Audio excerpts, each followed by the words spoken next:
Okay, well, hello and welcome everybody to our second colloquium of the academic year. I'm Jared and I have the pleasure of introducing our speaker this evening, Kelly McNeil. Kelly, just for those of you who don't know her, is the primary advisor and associate professor for the community health concentration in the Health and Human Performance Department. Her classes prepare students with an in-depth knowledge of the role of conducting needs assessments, program implementation, and evaluation for program planning, with the inclusion of behavior change theory in the development of health programs designed to improve both individual and community health. She has a number of students here that can all attest to that. Her research involves the use of community-based participatory research strategies to support diverse communities, as well as using the outdoor natural environment for health promotion. She works on community-wide intervention to change behaviors for the health and safety of the public. She developed the Get Outside After School Activity Program, Go ASAP, very nice acronym, to promote social connectedness, self-efficacy, and connection to nature in adolescents. She is also an avalanche instructor and forecaster. Dr. McNeil is currently working on incorporating public health theories and practices within the avalanche industry.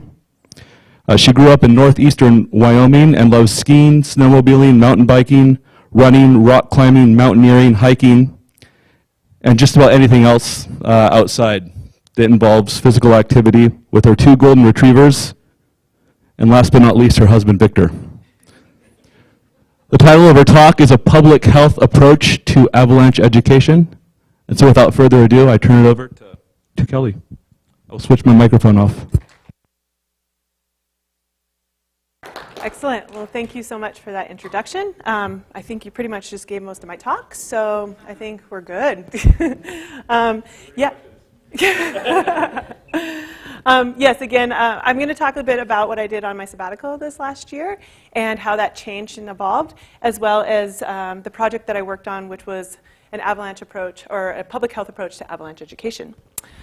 So first of all, I want to thank you all for coming. I'm really excited. I have good friends here, good colleagues. Beth, special thanks to you for coming to campus. And I just really appreciate it and feel really supported and loved right now looking out in this audience. So thanks. So today's travel plan, where are we going to go? We're going to be traveling out in this avalanche backcountry. So what are we going to do? We're going to start with a case study. From there, we are going to talk about my sabbatical, kind of how it evolved, what happened. And then I'm going to talk to you about what areas, which is what I did a lot of this topic on and the research on. I'm going to talk about the connection I see between public health and avalanche education, as well as how I can see program planning and behavior change theory incorporated within this. I'm going to talk about how I did an evaluation, the implications of that, as well as next steps, additional projects I worked on, and a conclusion. So hopefully you have your snacks, you're hydrated, because we've got a lot of traveling to do today. So let's start out with a case study. So I have this thing called a sabbatical, right? And in any good study, you have to start with a research or with a literature review. So I started looking, well, why am I going to go on this sabbatical? What am I going to do? What's going to happen? And really, I found that I'm supposed to have reduced stress. I'm supposed to increase my well-being while I'm out on this sabbatical. And that the benefits are going to outweigh that financial stress of having a little less income for the year. I'm also supposed to have innovative new ideas, which is exciting, right? And I'm going to have increased collaboration. So I was really looking forward to this. In addition, supposedly, I'm going to have an increased work-life balance, which I could work on a little bit. I could have more connections with my family, which sounded really exciting. And then better physical health, which I'm always looking for no matter what I'm doing. So, okay, let's see if this happened throughout this study. So in 2019, I applied for my sabbatical. In August of 2019, I had traveled to Bhutan. And Bhutan is this tiny little country south of Tibet and north of India. And I had a connection with the medical school there. And so I was supposed to go, or I went over there, and I developed this program of physical activity and nutrition for the medical school students in Bhutan. And they all are students that come from these different villages. They come in, they go to the medical school, And for 3 years, they're really in this large town in Thimphu, which is the largest town in Bhutan. So they've come from villages into this large city, and they eat, sleep, study, everything in this one tiny little campus. And what happens is their physical activity decreases dramatically, and their nutrition decreases dramatically. But the whole entire program is funded by the military, so in order to pass, you have to pass a physical exam. So these poor students are getting taken from these villages into the city, and then all of a sudden they can't go be doctors because their physical activity and nutrition has gone downhill dramatically in the 3 years. So my job was to come in and do this study. Increase physical activity, increase nutrition in a year program. I was going to be there for 6 months total, 3 at the beginning, 3 at the end, evaluate this program. Well, sounds like a really good idea. I applied for that in November of 2019. Got accepted in December, was super excited about it. And then this little thing floated into the air, and I had to give up my sabbatical. I was really bummed, but in March of 2020, I was like, okay, well, I'll give it up. I'll reapply in hopes that I can go the following year. So started teaching online for the year, reapplied in November of 2020, got accepted in December, and then around June of 2021, it was not looking good. And I knew that I needed to come up with a different program. So all of a sudden, I'm like, what am I going to do? I have to think of a whole new project. Because Bhutan actually didn't open up until this September. And so it was just not an option any longer. So in 2002, I was getting ready to take an instructor training course for avalanche education. And they had us listen to this International Snow Science Workshop virtual talk. And this woman, Liz Riggs-Meter, was talking about avalanche education and the state of avalanche education and where we were, or where we are. And at the very, very end of it, she works for ARI, and I'll talk about what ARI is here in a second. But at the very end of it, she said, we really need to start working with public health researchers. And I was like, what? That's like my dream come true. Like, what do you mean by that? What do you think? Why did she say that? And I was like, because I see it, but it's so cool and interesting to me that somebody else was kind of thinking that and seeing that as well. So, ding, I have an idea. Maybe I can do something with it. So, let's back up a little bit. Why do I even care about avalanche education? Well, when we travel in the backcountry, we expose ourselves in the wintertime, we expose ourselves to avalanches. Some of us like to ski uphill and then down. This took a long time, so let's smile and laugh about this because this is a lot of work. Sometimes we snowmobile up and down, see? Pretty cool, huh? And sometimes we cross-country ski or snowshoe across, like that. All right, so we need to educate people on traveling in this area safely. Right, and providing different ways to do that and what that looks like for individuals. So we have what we call ARI, which is the American Institute of Avalanche Research and Education. And we have this other thing called the American Avalanche Association, and they set forth the guidelines of what avalanche education needs to look like. So as long as you meet those guidelines, you can develop curriculum and deliver that curriculum that meets the guidelines of the AAA. ARI is one of the largest providers, or is the largest provider of avalanche education. They're a nonprofit organization that develops avalanche education based on research. And what they do with that is they take that and they sell that curriculum to certain providers throughout the world. So in Europe, Asia, South America, and the United States. They have their curriculum out there.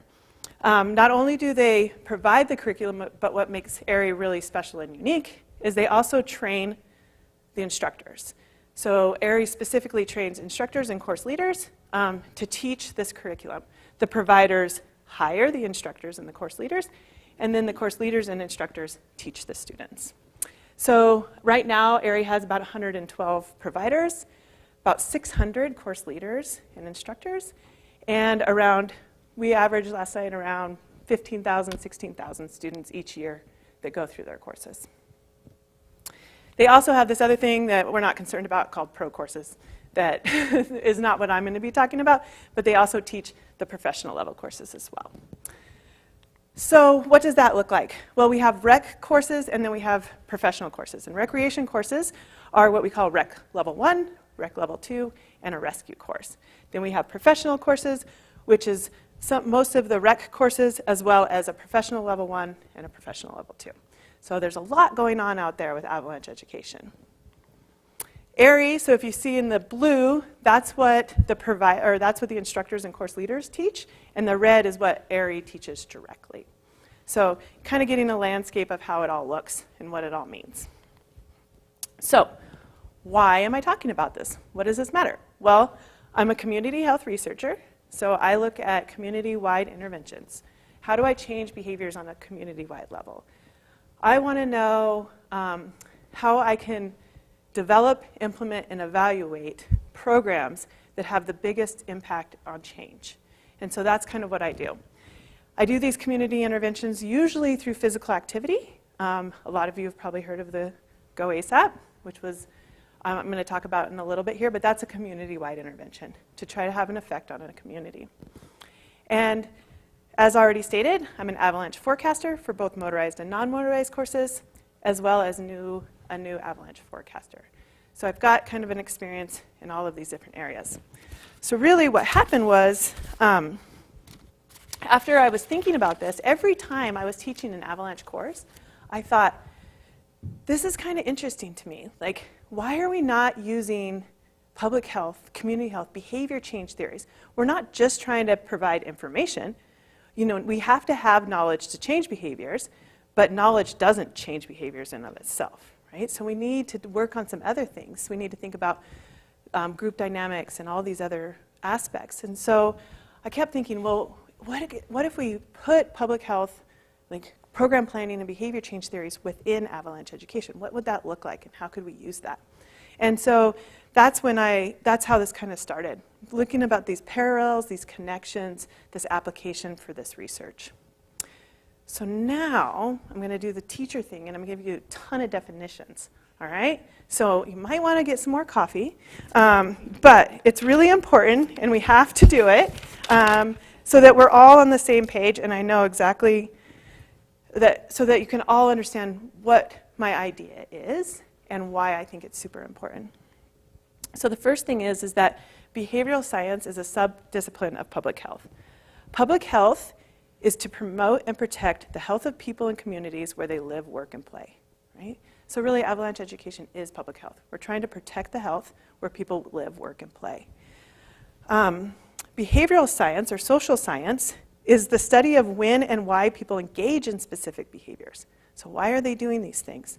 Health education is a behavioral science that promotes the prevention through educational-driven voluntary behavior change activities. Okay, so thinking about avalanche education, I have a couple avalanche teachers in here. I have a handful of students that have taken an avalanche course from me. I have my teacher who taught me how to teach avalanche courses in here from ARI. So as I'm going through all of these different things, think about how you can see these connections. So the purpose of health education is to positively influence behaviors of individuals by working to improve knowledge, attitudes, skills, and behaviors. So not just knowledge, right? I'm talking about attitudes, skills, and behaviors. We do this through program planning models. And program planning models help us through the process of needs assessments, intervention, and evaluation of programs. Behavior change theory, what is that, you guys? What do you do with behavior change theory? So, yep, I know you know what I'm talking about. But this utilizes and assesses personal, behavioral, and environmental characteristics that influence and determine behaviors. Basically what that means is it provides us a framework with how to understand and influence individuals' behaviors. So what does that mean for avalanche education? Well, we are also trying to work to improve knowledge, attitudes, skills, behaviors through educational-driven situations. So that's a lot. But what does it look like? So a lot of you have heard of Go ASAP. You know it's a program that when I moved here, I started. But I didn't just come here and say, oh, I really like being outside and I think kids are cool, so I'm going to take them skiing. Right? That's not how that program came about. It came about because when I moved here, there was a community-wide needs assessment that was being done on children because we had a higher rate of obesity in this county. And so Nancy Finhole and her researchers were doing a community-wide assessment to say, why do we have a higher incidence of obesity in this community? And what we did from that is she found that there was nutrition and physical activity were some of the major issues within the childhood obesity. And this needs assessment was done by asking practitioners, parents, principals, teachers, what do you think is the biggest issue? Why do we have a high incidence of obesity in this county? So this community-wide needs assessment came up with these answers for that. She took the nutrition piece of it and ran with, which was the snacks program. How many of you remember the snacks program? Okay, good. So she did that point, but then she handed over the literature for the physical activity to me, and two things stuck out to me: that we were not utilizing our natural resources, and that kids have nothing to do after school. So if we don't have a YMCA, we don't have a Boys and Girls Club, we don't have the resources like a lot of larger places do for kids to do stuff after school. And if you're not involved in sports, then you really didn't have anything. I think the last time that I looked, I think they said that 175 people try out for one sport and 17 make it. So there's a lot of kids that don't have a lot to do. So one of the things I thought was like, well, let's increase physical activity. Let's use it through our natural resource. But what population? Well, middle school kids, they're too young for a job and they're too old for a babysitter. So this is the population that we see starting to get in trouble and experimenting. So I took that information. I developed a bunch of goals and objectives. So measurable objectives, like what do I want to do? I want to increase physical activity. I want to increase social connectedness. I want to increase self-determination. So I took that. I wrote exactly what I wanted to do, and then I used behavior change theory to guide that process. So I used the self-determination theory, the social cognitive theory, the self-efficacy theory. I used those to help me with that process. And then I implemented it. We had a 20-week program. For most of you that know, we went skiing and mountain biking, and it was just incredible. Ended with a 3-day backpacking trip. Just introduced these kids to a whole bunch of new activities. We evaluated the program, and we found it to be effective. We found an increase in physical activity. We found an increase in social connectedness. And then we took that. We have a peer-reviewed journal article. We disseminated it out so that maybe people could read that and then also do that program somewhere else. So that's what it looks like in action. Right? So that's what I think we can do with avalanche education. I think we can assess the needs of the public. What is it that you want in your avalanche education? What would help you the most? Is it different for someone that's been out there for years versus someone that's been out there for 20 minutes? What does it look like for different modes of transportation? And then what would it look like if we put behavior change theory into the avalanche education itself and implemented that? And we really, really need to be evaluating things. If we don't evaluate it, we don't know if it's effective. Those of us that travel in the backcountry, we consistently evaluate the snowpack, so we should be consistently evaluating our avalanche education. And then we need to share that information with the rest of the public. So here's a theory about that. This is the self-efficacy theory. And basically the constructs or influences in purple, that's how we influence behavior. So mastery experience is like providing them with skills. Vicarious experience is watching someone else, so role modeling. Verbal persuasion is providing feedback. Coaching, mentorship. Physiological feedback is like your emotional and physical state when you are doing these behaviors. So self-efficacy is your belief in your ability to perform a particular behavior. The more self-efficacious you are, the more likely you are to perform that behavior. This is one theory that I think could work. I think this theory could be really, really good in group dynamics. If we can teach people the skills to speak up if they're not comfortable with the travel, if we could have coaching and mentorship with that, if we could have verbal persuasion, I think this is where I see this model being pretty effective. Another one is called the protection motivation theory. This is a pretty cool theory. What it does is it uses fear appraisal. So fear appraisal is influenced by threat and coping. And threat is if you perceive that it's going to be severe and you think that you're vulnerable to that, then you're more likely to change that behavior. Right? So if you feel like your response is going to be effective and you feel like you have the ability to respond, then you have a higher coping, which means that you're more likely to make a decision to protect yourself. Okay? So the whole theory is kind of based on, like with obesity, so perceived severity, you have to believe that if you become overweight or obese, you'll have health consequences. Perceived vulnerability, if I don't change what I'm doing, then I could become overweight or obese. Effective response or response efficacy is, I do know that physical activity and nutrition will help with that. And then perceived self-efficacy is, I know that will help, and can I do that? Do I believe I can eat well and exercise? So can you all see how that kind of can connect and work together? So if we can work on these different constructs within avalanche education, can we make a difference? Okay, almost there. This is the precede-proceed model. This is a behavior, this is a framework that we use to build interventions in public health and community health. And I love this one because it starts out with social assessment. And what social assessment is asking the population. It's my needs assessment. What do you all think? Right? We did this in community health, Anthony, right? The other day, I came in and told you all right, we're going to do a drinking, like alcohol intervention. Y'all drinking too much, right? And so you guys all get ready. I'm the expert. I'm going to tell you everything that you need to do to change that behavior. But then I'm like, well, wait a minute. What do you guys think about that? Do you think that's actually a thing? And then what we did is we had this nominal group process, which is part of a needs assessment. And I asked you all, what do you think the issue was? And what did we come up with, Anthony? Like a bunch of reasons. Things on the board, and we just kind of like all list them out. Yeah. What was the number one that we came up with? Yeah, what I just did to you, right? Yeah, exactly. So it was stress, right? So that stress could lead to drinking too much. So then now I'm actually going to implement an intervention that is based on what my population thinks and needs and wants versus what I think as the expert. Then I go into the literature and figure out what that looks like. And then I look also into the literature on what are the behaviors that lead to this. And then I look at the predisposing, reinforcing, and enabling factors that affect that behavior.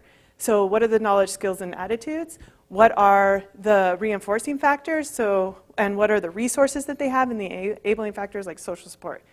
So these are really effective ways to develop an intervention to actually get the behaviors that you're looking for and you want. And then you implement it, and then you evaluate along the entire process. Okay. Great job, everybody. We made it. Okay, so that is like what it all looks like together and why I think that this could work. So in order to do this, I reached out to Liz in May of 2021 because I was getting a little scared. I wasn't going to have anything to do for my sabbatical. And I said, what do you think about collaboration and research? Like, do you have any room for me? And her and I ended up having very, very many long Zoom sessions about what that looks like, how public health could be part of this, and how we could make something happen. And what we landed on is that we really just needed to say, because this is a very large program that's been implemented and working since 1998, and we just have never evaluated it. Like, are we doing, or if what we're doing is effective or not? And so one of the things that we did was say, well, what are the behaviors we're trying to change? So we made a whole bunch of behavioral objectives and learning objectives of what we think students should be leaving the course with. After we developed those, we sent them out to the level 1, the rec level 1 students, and the students that had taken a rescue course. Now we wanted to know post 6 weeks and post 1 year. So we wanted to know what they were doing after the course, not just like the day after the course, because we wanted to look at behaviors and learning objectives. So we decided to send them out to those that took the course last year, 6 weeks after the course, and then also those that took the course the year before. So we sent them out to both. Now, these are different populations, so we can't make any comparisons between them, but we can make some observations. So it was sent out to 11,131 students at the 6 week and 14,062. And that was the COVID year, which we saw a huge increase in avalanche education. It was a 20-question survey. It was disseminated through targeted emails. We asked demographics, your backcountry behaviors, your confidence, if you had any near misses or incidents, your confidence in backcountry travel, and then your beliefs about the course itself. We asked this through a Likert scale. So we did from never, seldom, sometimes, always, often, and always. And then we asked the frequency of the different behaviors after the course. Then we looked at learning objectives. So we took all of the learning objectives that we thought that the students should leave with, And unfortunately, because there's so many different providers out there that have different ways that they deliver, so some of them give this online learning piece a week before, some give it a month before. It's very kind of all over the map. So we couldn't really do a knowledge test before and after. So what we ended up doing was just say, how confident were you in this learning objective before, and how confident were you in this afterwards? We had 1,211 responses for the 6-week and 964 responses. So it's a good number, but the response rate, pretty low. We had 8.6% and 6.2%. But it's the first year, it's our first try, so I think it was a good start. We had, of 112 providers that we had last year, we did have a good representation from the providers. So we have providers, all over the place, and so it was nice to have people that filled the survey out from various locations. The majority of those that filled it out were skiers between the age of 25, 44, and male. One of the things that we ask a lot, or we wonder in education, is how often are our students even going out? How often do they, or how much time do they spend in the backcountry? And so we found that between 6 weeks and 1 year, 42% of the 6 weeks spend less than 5 days, and 70% spend less than 10 days out in the backcountry each winter. And when it comes to the 1 year, 36% were less than 5 days, and 64% were less than 10 days. Students also are not, we're getting them early, which was really exciting.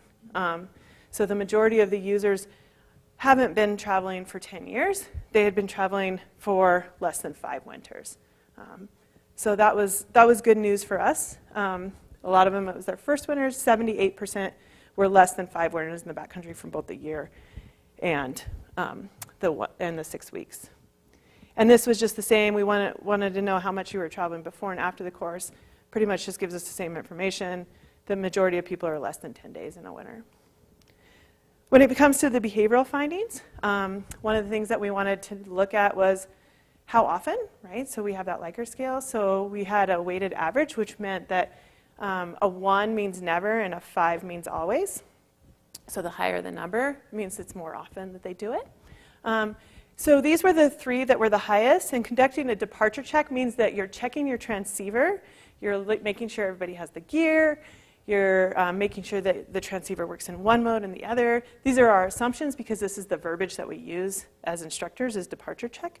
That was really high, but when I looked at the data a little bit closer, there was 70% were always doing this. That leaves 30% of the population that are not always checking that their transceiver, or as some of us know, beacon, was working or not working. There is a limitation to this question for me personally. And what we're doing this year is we're breaking it down. Do you check your transceiver in both modes? Do you check that everyone has a shovel and probe and transceiver? Do you check for emergency? Do you have a plan? So we're not going to just lump it into one question. We're going to try to get a lot more information this year. And then it seems like people are doing a really good job of respecting a veto and checking the avalanche forecast. The ones that were the lowest was practicing avalanche rescue, conducting group debriefs. So basically, did they talk about their day afterwards or not?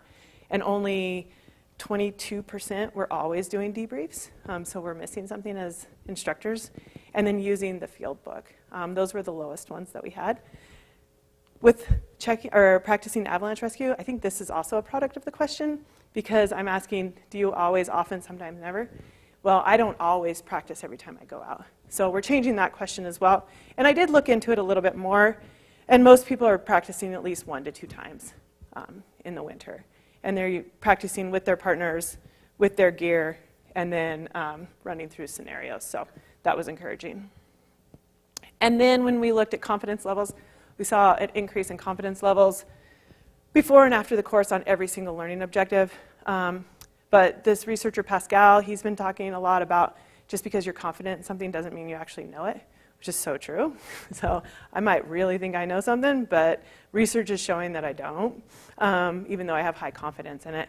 So even though we saw increases in confidence, I think that tells us something. It's really exciting, but I'm actually taking it out this year in the evaluation because it doesn't really tell me anything that I need to know.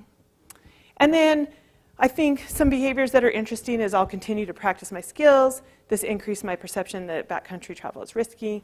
So it was very high that people felt like it was riskier afterwards. And that the course changed behaviors. I like that, but I want to know what that means. And so again, good pilot study, good first year, a lot of information, but I'd like to know more. And then we often think, well, after an avalanche course, we just scared people to death, so now they don't want to go out in the backcountry any longer. But 87% at 6 weeks and 96.5% said that they'll continue to travel. So I'm not sure that that statement's that accurate any longer. So what does this mean? Well, I've said it throughout. The implications of this research, or of this evaluation project, is it's a pilot study. We need to have much more like rigorous, design. But it was a good start, and it's going to help us improve curriculum, see where the holes are, continue to assess behaviors and learning objectives, and really work with other avalanche curriculum providers so that we can really see what are the behaviors. And this evaluation could be kind of leading into a needs assessment. So we can actually see these behaviors that are working, that are not working, and then we can take that information, and then reevaluate and work on our programs. So the next steps, we need some more systematic evaluation of avalanche education on a whole. What I really see here is future research. I would love, love, love to do big, large needs assessments with the population, and I want to test behavior change theories and program planning models within avalanche education. That's kind of what my new research agenda is going to be leading towards, what I really think could be an effective way to change behaviors. We need to work with behavioral economics. We need to work with a lot of different fields that are already working on human behaviors. I like this a lot. I know Kyle's probably not going to like this, but exercise physiology is really great. And you can study the molecules and down to the cellular level all you want, but until you can get people to exercise, what's the point? I mean, you still need it. It's good. But we need the next step, right? And that's where I think avalanche education is very snow sciencey, but we haven't quite gone to, that's great, that's awesome, we need it, but now what? How can we make people have better decisions in the backcountry? And then I'm now currently working on the next year's round of evaluation, looking more at behaviors and less at the area framework itself, but more at the behaviors on a whole. So what came of this? Well, I was invited to speak at 5 different avalanche snow science workshops this past fall.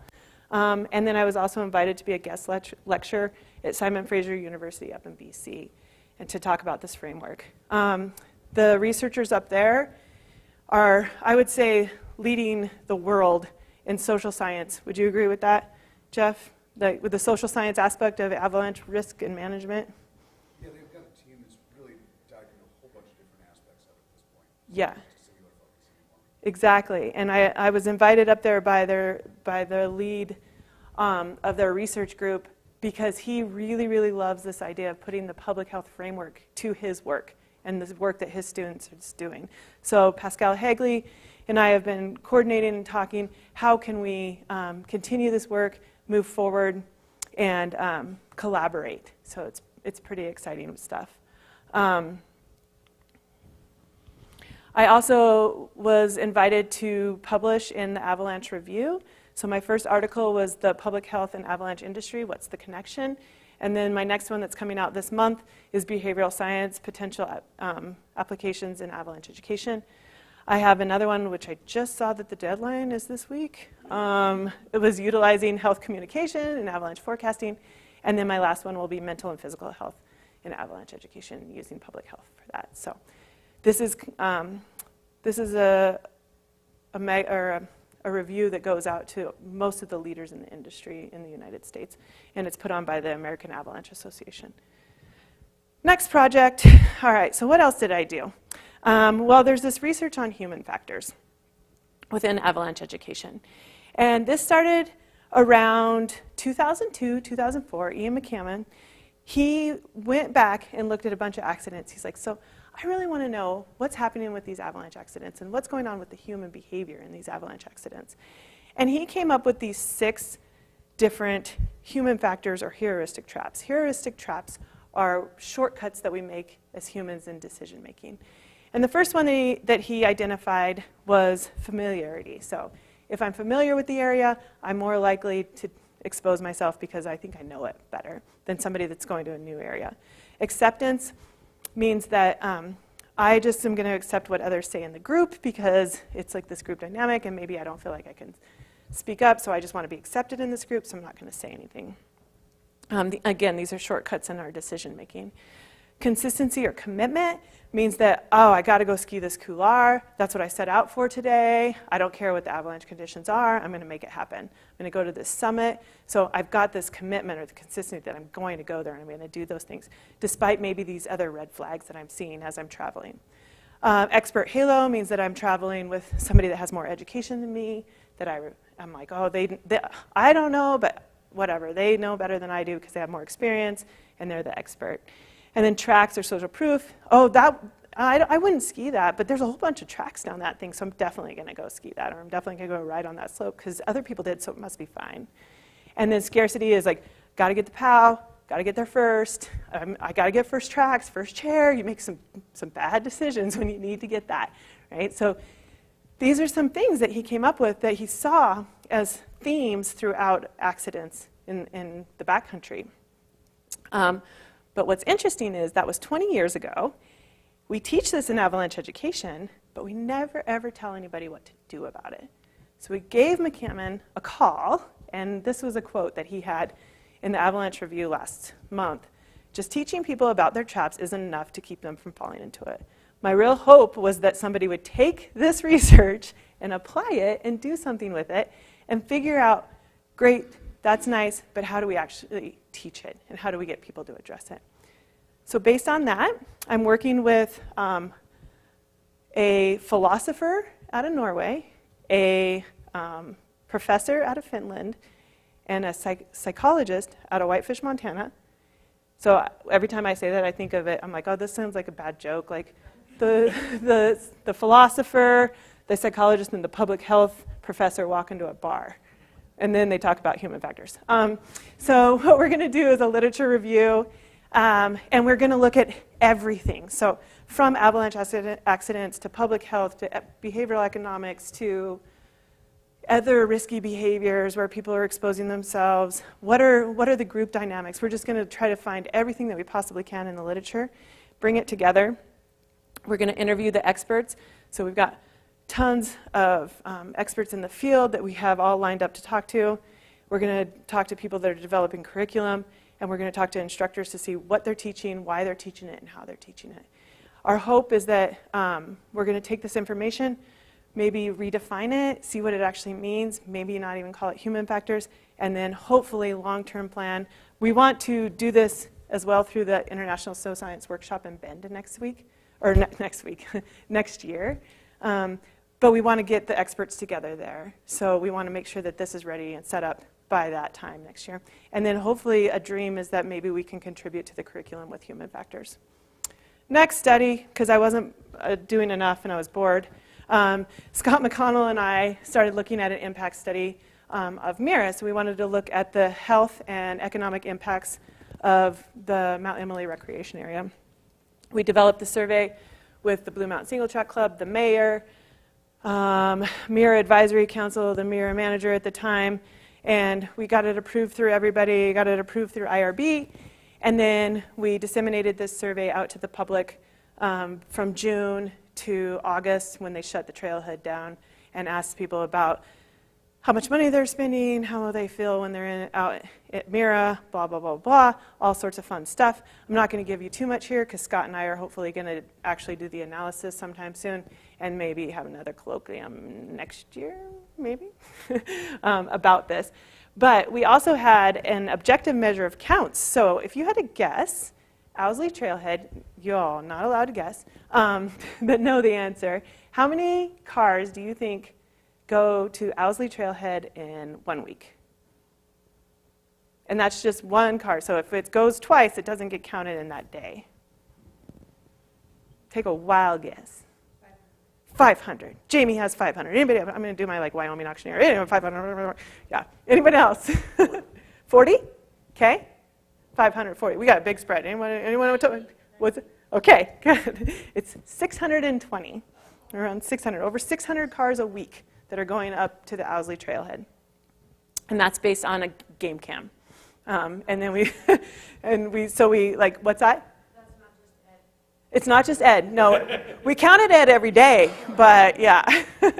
Yep. So then we asked local and non-local questions, and we asked motorized and non-motorized questions, because those of you that may not know, there's a motorized section of Mira, and then there's a non-motorized section of Mira. So you can ride dirt bikes and ATVs, and then there's mountain biking and hiking and running trails and horses.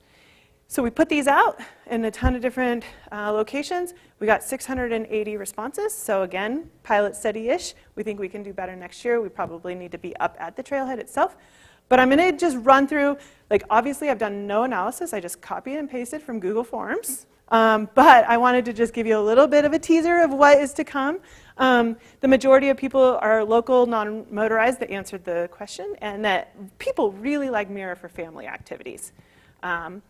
This is of the local non-motorized, so we had a pretty much even spread between male and female, which I thought was pretty great. And I've never seen a pie chart that looked this good, like on the age distribution, right? That's like, I couldn't even made that up. So all ages are going up to Mira. The number one thing is hiking and walking.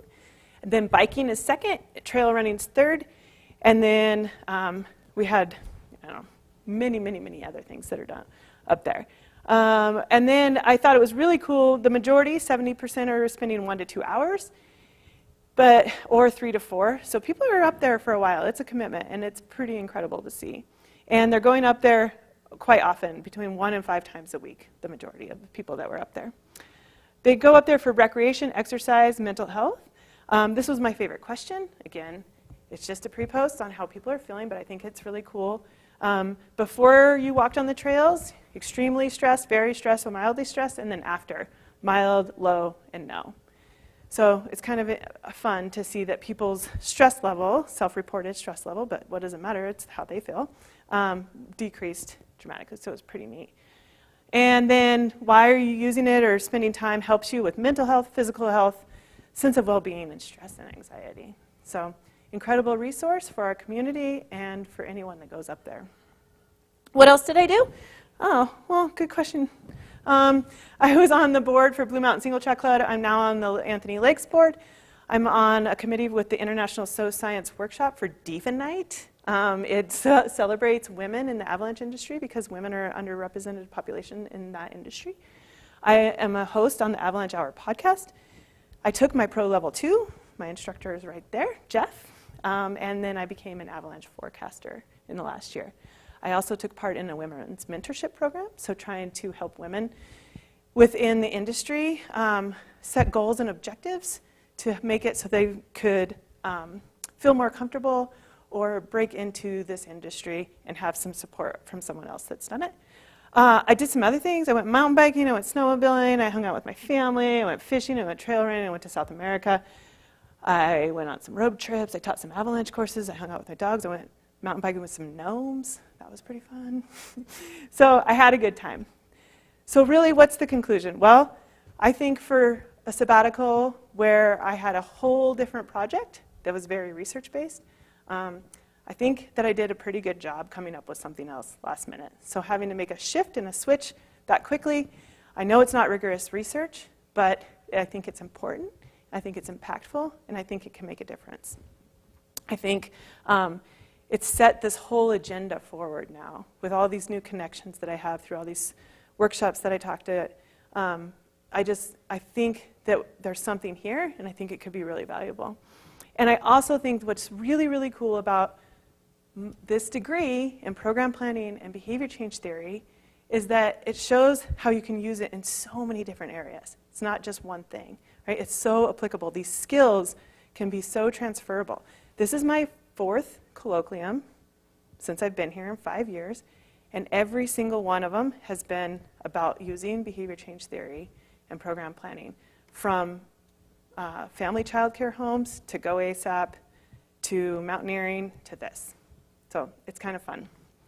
So, got to get back to that case study. Did I have less stress? Yes. I met my objective. Well-being, yes, increase. Innovative new ideas, I'd say so. That seems pretty exciting to me. Collaboration, heck yeah. I couldn't even believe what ended up happening with this project. I have one of the leading, like my most favorite name, Bruce Tremper in avalanche education. He came up to me after one of these presentations and said, that's what we need. We need more of that. And I'm just like, drop the mic, I'm done. I don't even need to do anything anymore because this person thinks that there's value in this. So now I'm happy. At least I was. Work-life balance. I'd say I didn't reach that goal very well. And Sarah even warned me. She told me that I shouldn't do too much. But family connections, I spent more time with family. And then, of course, my most favorite, physical activity and health, leads to a happy professor. Right, Hatch? All right, so special thanks to Ari for giving me the opportunity to do this research project, especially Liz Riggs-Meter. To the participants of the study, who there are some in this room, which is pretty awesome and cool. And then especially to my husband, who's sat through this talk numerous times now and has helped me and had to listen to the evolution of this project throughout the last year and a half. That's it. You got some questions for Luna and Sadie? We'll give you a round of applause. I expect, is this on? Okay. Well, I expect that you'll be feeling an avalanche of questions. See you guys. Questions? Anyone out there? Yes, let me bring the mic over.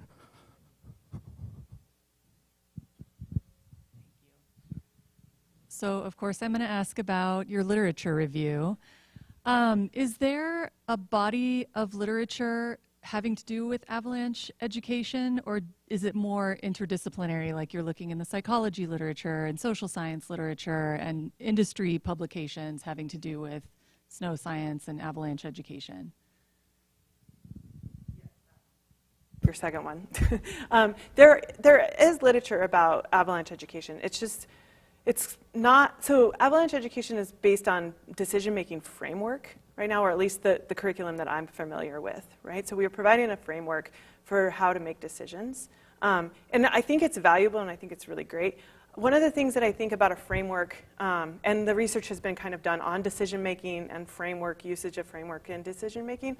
I like framework a lot, but frameworks are really useful for like a pilot that has a checklist that's like, I need to do this and this and this and this. And what does a framework do? It tries to take out all of the human like decisions or behaviors, like in a way, just to make sure that you're accountable. But you can't really do that when you're out there for fun and pleasure, like that you want to go do these, like you have these desires to get fresh tracks or ski the snow. So I think that's where it's kind of missing a little bit. I think frameworks are very useful and very important, and I think we need to continue to use them. But if we don't evaluate our programs, we don't actually know if they are.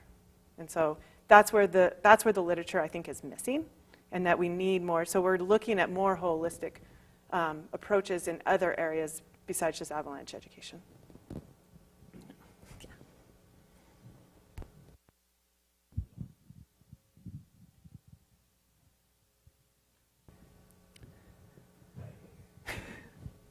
You just want to see the picture again, Hatch? Okay.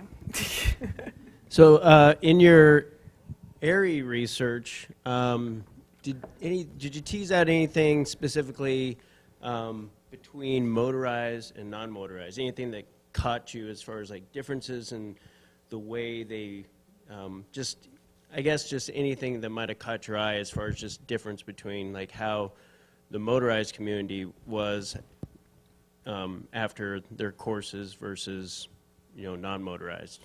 Yeah, I think that's an excellent question and what I want to do more of, but that we only had 2.7% of those that answered so I only had 36 motorized. So it didn't, like whatever I was looking at wasn't going to have really any bearing because this population was too small. But I mean, Jeff and I have talked about this. So Jeff Hamilton here is the manager of the motorized program for all of ARI. We just happen to be lucky enough to have him today come to this presentation. But Jeff and I have had conversations on what kind of research do we, or what kind of questions and evaluation do we need to be doing with the motorized community, and what questions are specific. And I think we're still, I think we need to work on that some more and try to get the motorized community to maybe target them more specifically, kind of oversample them so that we can get some of those questions answered. Yeah.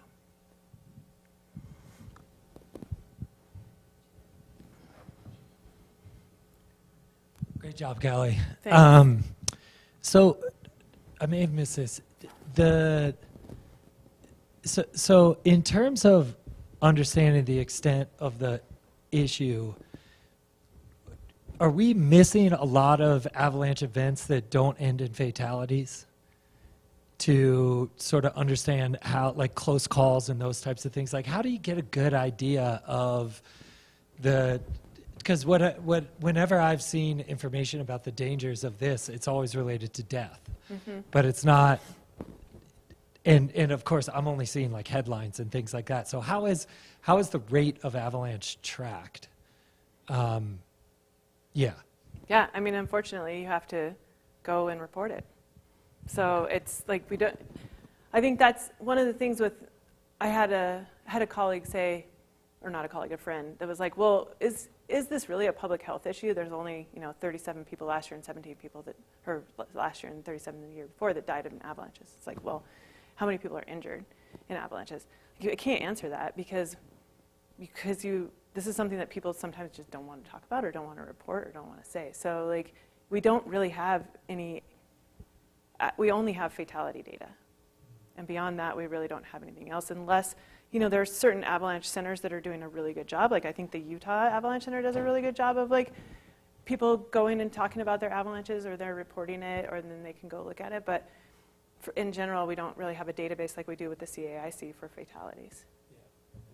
And then the other question I had was, because I know there's a lot of snow science that is outside of recreation that's more industrial, so making sure roads are clear, making sure like avalanche paths, or all these different types of things. Is this education relevant to people like in industry, so industrial workers that are exposed to avalanche conditions, and are we aware of the need for the education within that area? Because yeah, I see that as this being able to spill over into an industrial application, especially as there are more and more what they're calling tactical workers. They have physically demanding jobs in high-risk scenarios, oftentimes outdoors in dangerous conditions. Yeah, I think that's a good point.